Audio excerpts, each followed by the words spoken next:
So I'd like to welcome everybody that's joining us on our internet today.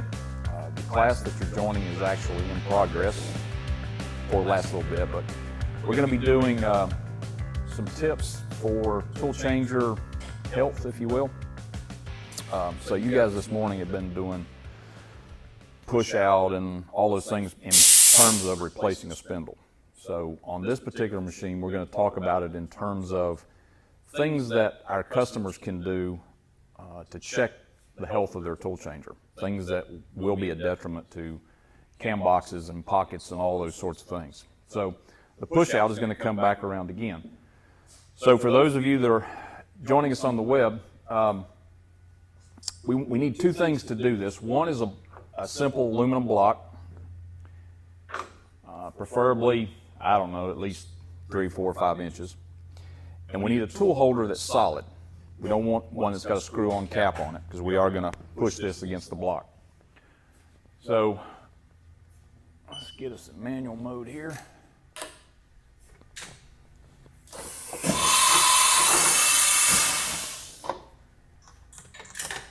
So I'm going to come down and I'm going to touch off to that block.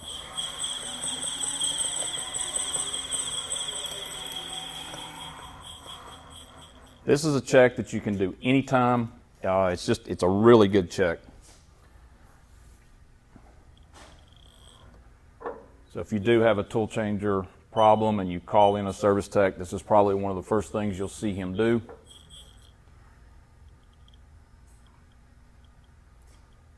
All right, so I am touched off to that block and I've got a little bit of pressure on it. I can still turn it, but there is a fair amount of pressure. Okay, on the screen, I am going to hit the origin key. Whoops, not the origin on that.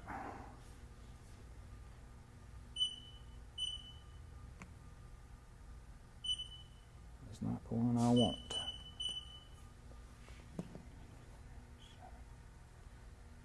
Position, that's the one I want.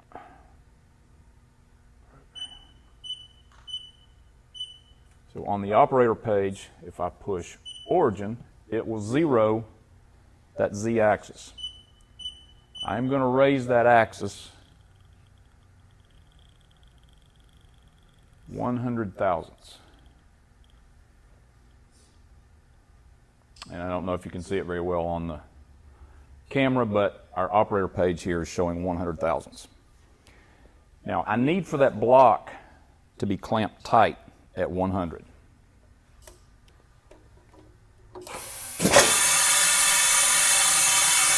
And it is. Now typically we would like to see this block be loose at 110. And in this case it is. What that tells me is that my drawbar has the exact correct amount of push out.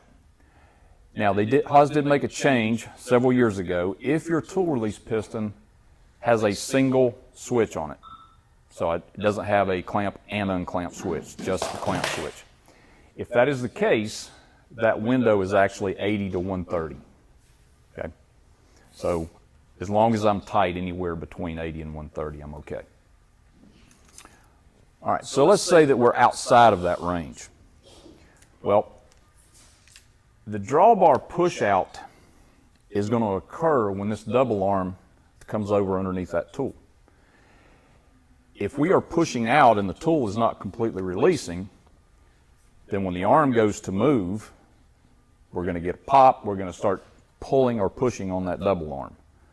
That eventually is going to start to wear on the bronze gear that's inside of our cam box. That's why from time to time you want to check this and make sure that it's still good. So let's talk about what happens if you check it and it's not correct.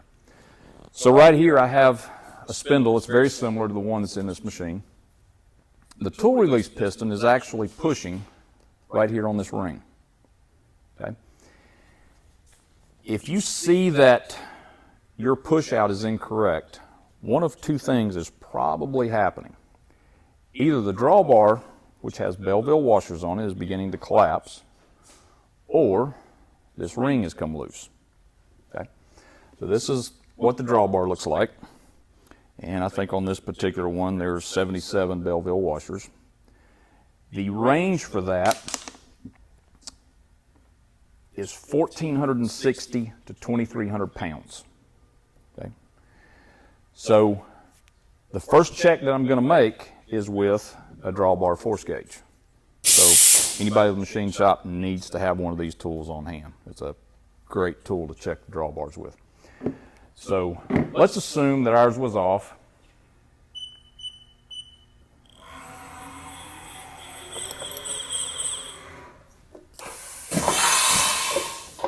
So we're going to use our drawbar force gauge and check the pressure on that drawbar, because the first and most likely thing that's happened is the drawbar is beginning to collapse.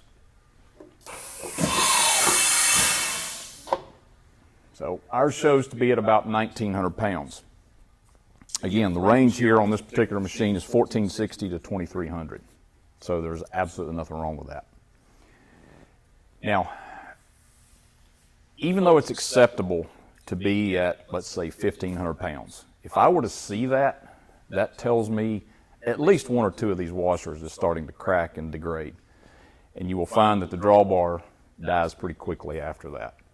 So I'm kind of a stickler. I realize that what I'm about to say is probably not to Haas spec, but as I see it past 1,700 on my gauge, I realize that's still good, but it's tipping me off that I have degraded some over time.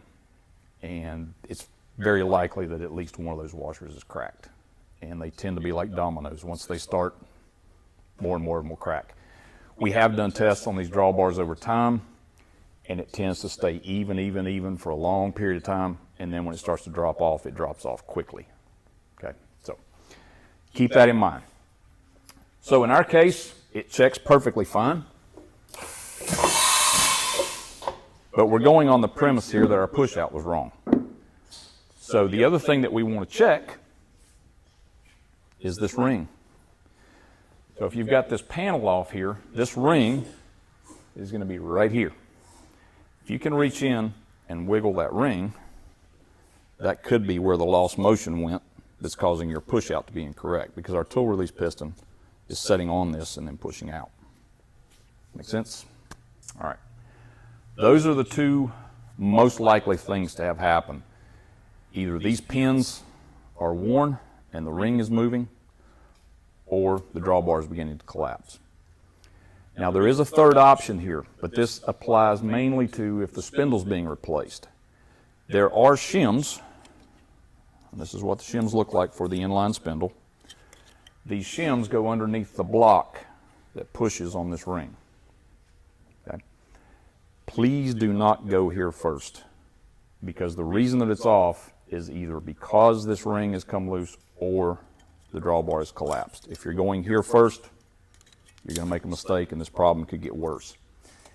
If you're replacing the spindle, you're going to most likely put a new drawbar in it in that case. Our drawbar's good. We know our ring is good and tight, but we're still off. I'm okay with shims then. That's the time to shim it and get it right to begin with. Okay. If this thing is 5 or 6 years old and all of a sudden we notice that our push out is beginning to be off, these are my two most likely suspects. All right. So that's the first thing you can do for your tool changer. Secondly, we have what's called parameter 64. That is our tool change height. A lot of people misunderstand this one. Tool changer height is the location that the spindle goes to do the tool change. Here's where a lot of folks go wrong. They assume that this position is in relation to this arm. It is not. This position is in relation to the pocket on the tool changer. Okay? So knowing that, it's actually fairly easy to check. Now, I have a service key in the control. All of you this week will be getting a service key because you've been to class. This is going to allow you to change parameter 64 if needed. The other thing that it does, which you've already learned this week, is it allows me to go into my I/O page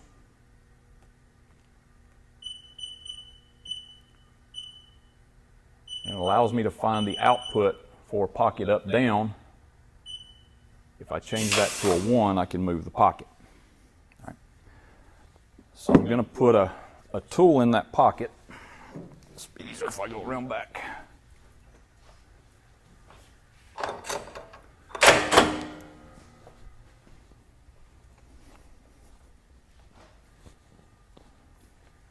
And I'm going to take a measurement off the end of that tool.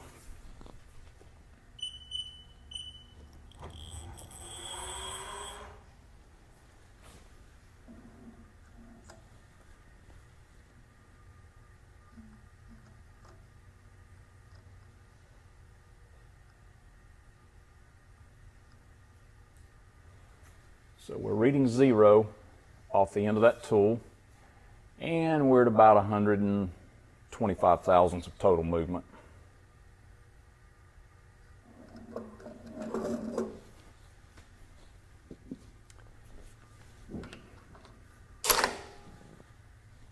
So we'll take that tool and we will now put it in the spindle. Let's go ahead and put our pocket up while we're here.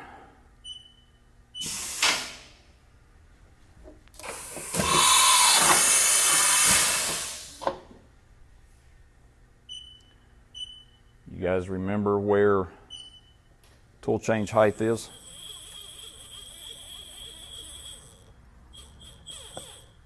Anybody remember?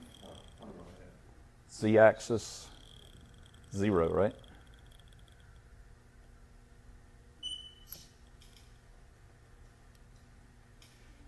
So if I take my machine position to 0, I should be at tool change height.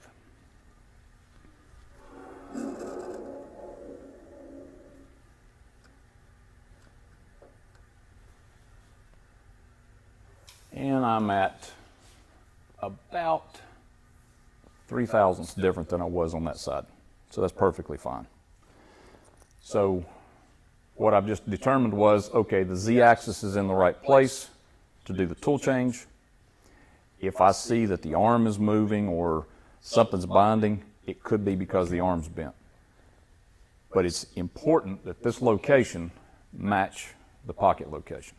You said 3 thousandths difference is fine. What's the acceptable range? I would say no more than 10. There's not a specific range on there, but if I do see 10, it is so easy to set over here that I'll just go ahead and set it. But to answer your question, I honestly don't know what the spec on that is. We teach all of our techs that if they see a difference, fix it. So we would, if you're asking me, I'll probably fix the 3000 just because I'm there and it's that easy. All right. So if you like, we'll actually do it.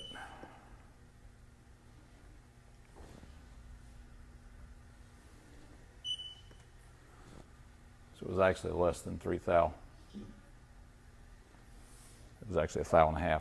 I was misreading the indicator. So 1.5 thou is where we were at. But, I mean, it could have been 10 thou. So if we go to diagnostics, over to parameters. Again, I have a service key in there, so I have access to the factory parameters. And I go down to my Z-axis.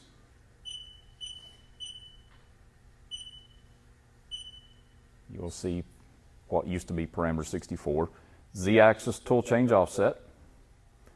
And it tells me axis letter and F2 will set the tool changer offset. So Z, F2. So it's just that easy to set. Now I've got to send that axis home.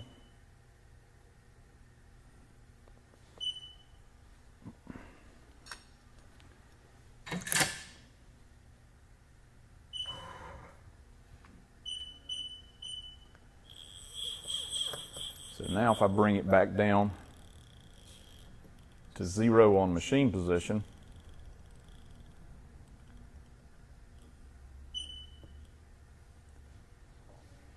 I should have 0 on the indicator as well. So whether that was 1.5 thou or it was 15 or 150, it doesn't matter.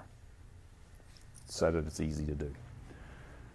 Okay, any questions about tool changer height needing to be correct? Make sense? So the other one that can affect you would be spindle orientation. That one you're going to see it, you're going to feel it, if you will, because it's going to be really rough when it changes tools. That one is actually set much the same way.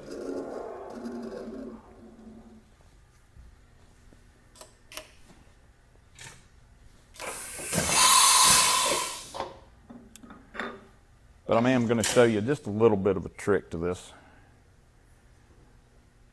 So I'm going to go to recover mode.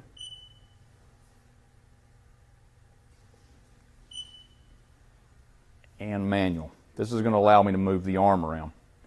First thing I always want to do is put a pocket down. So F4 allows me to put the pocket down, and then I'm going to move the arm. I need to make sure that the spindle is not going to be in the way of that arm coming around. I do have spindle orientation here on this screen, so O will orient it. But if you've had a problem and the orientation's way off, that's not going to fix it. You're going to need to take the hand and move that spindle where it needs to go. All right, so to advance the arm is arrow up or down.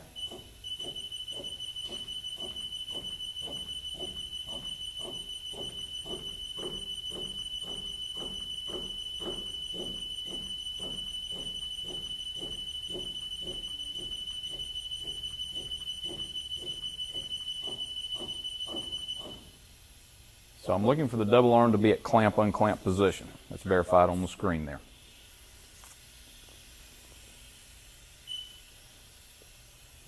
I'm actually going to come out of this for a minute. Exit. Now, if we go back to diagnostics,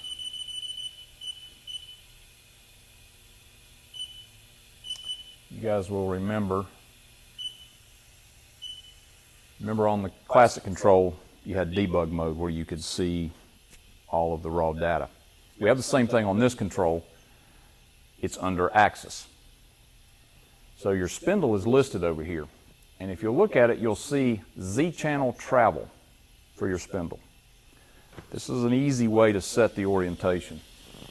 If I come over here and I move the spindle to one side until it touches the double arm, I can take that reading. So in our case, it is going to be, I'll do the math here right quick. Our screen shows us, and don't worry about the negative, but our screen shows us 3846 is where I'm at. If I move this to the other side, touches the arm on the opposite side, and my Z channel travel is now 3624. I'm just going to add that to the number that I already have. So plus 3624 gives me a number of 7470, and I'm going to divide that by 2, 3735. So 3735 is the center where my spindle needs to be to do the tool change. Does that make sense to everybody? Okay. So, geez, I couldn't do that again in a million years. I hit 3735. So, we put the spindle at 3735, go back to that parameter for spindle orientation.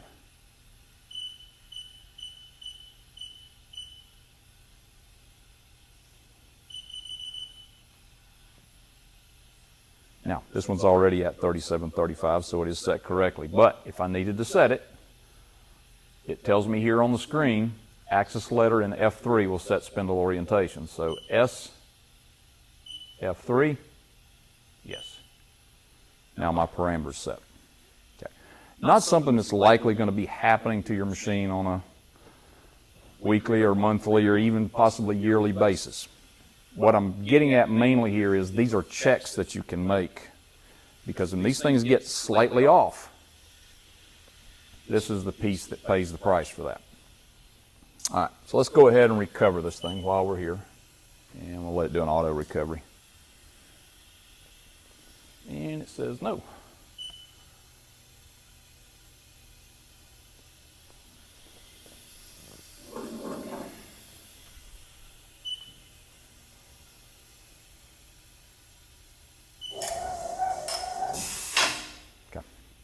Questions about that? All right. So in a little bit, you guys are actually going to be pulling this spindle out, and you'll run back through these things. But hopefully for those of you that are joining us today, you've seen that there are a few things you can do to check your machine. Now, I get it. You may not have a service key that you can set some of that stuff. But knowing that it's off, if you're not coming to class and you don't have that service key, at least it's something that you know, hey, I'm looking at a bigger cost of repair. It may be worth it to get a service guy in here now and get this fixed before it becomes a big problem. And I think that's what we're trying to show here today. So I think we'll leave you guys with that. And again, you guys will be pulling spindle here in a little bit.